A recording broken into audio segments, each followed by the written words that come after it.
صحابہ کرام رضوان اللہ علیہم اجمعین کی تربیت انسانی تاریخ کا وہ منفرد باب ہے جو محض روحانی اصلاح نہیں بلکہ اس کے نتیجے میں ایک مکمل اجتماعی نظام تشکیل پایا۔ یہ تربیت براہ راست رسول اللہ صلی اللہ علیہ وآلہ وسلم کی قیادت میں تقریباً 23 برس کے عرصے میں پروان چڑھی، جس کا مقصد ایسے افراد تیار کرنا تھا جو ایمان، فکر اور عمل کے اعتبار سے ایک منظم امت بن سکیں۔ تاریخ اس بات کی گواہ ہے کہ بعثت نبوی صلی اللہ علیہ وآلہ وسلم سے قبل عرب معاشرہ قبائلی عصبیت، طبقاتی ناانصافی اور اخلاقی انتشار کا شکار تھا، لیکن اسی معاشرے سے صحابہ کرام رضوان اللہ علیہم اجمعین جیسی مثالی جماعت ابھری جو ایک عالمی تہذیب کی بنیاد بن گئی۔ قرآن مجید اس تربیت کی بنیاد تھا، مگر اس کا اسلوب صرف انفرادی اصلاح تک محدود نہیں رہا۔ مکی دور میں توحید، آخرت اور جواب دہی کے تصورات نے افراد کے اندر اخلاقی انقلاب برپا کیا، جبکہ مدنی دور میں نازل ہونے والی آیات نے اجتماعی زندگی کو منظم کیا۔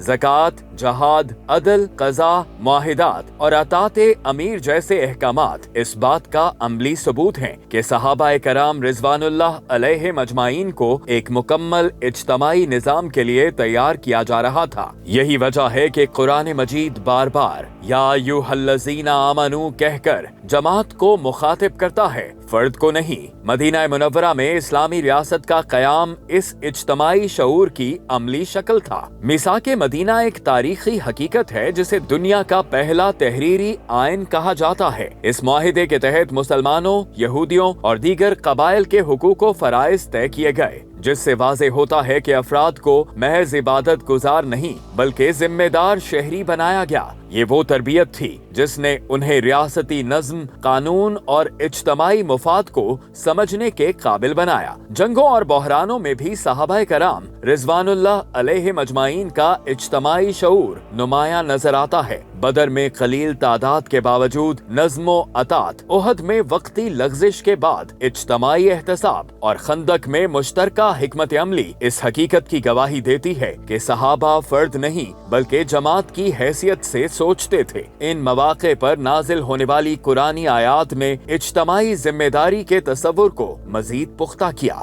رسول اللہ صلی اللہ علیہ وآلہ وسلم کے پردہ فرما جانے کے فوراً بعد خلافت کا قیام اس تربیت کا سب سے بڑا عملی ثبوت ہے۔ سقیفہ بنی سعدہ میں خلافت پر مشاورت، حضرت ابوبکر صدیق رضی اللہ تعالیٰ عنہ کا نظم ریاست سنبھالنا اور حضرت عمر فاروق رضی اللہ تعالیٰ عنہ کے دور میں باقاعدہ انتظامی اداروں کا قیام اس بات کو واضح کرتا ہے کہ معاشرہ سیاسی شعور اور اجتماعی ذمہ داری سے مکمل طور پر واقف تھا۔ یہ سب کچھ کسی وقتی جوش کا نتیجہ نہیں بلکہ برسوں کی منظم تربیت کا حاصل تھا۔ آج امت مسلمہ کا سب سے بڑا مسئلہ یہی ہے کہ وہ اس اجتماعی شعور سے کٹ چکی ہے۔ صحابہ کرام رضوان اللہ علیہم اجمعین کی سیرت ہمیں بتاتی ہے کہ دین فرد سے شروع ہو کر ریاست تک پہنچتا ہے اور عبادت نظام کے بغیر نامکمل رہتی ہے۔ اسی فکری بیداری، اسی منہج نبوی صلی اللہ علیہ وآلہ وسلم اور اسی اجتماعی شعور کی واپسی میں امت کی نجات ہے، اور یہی راستہ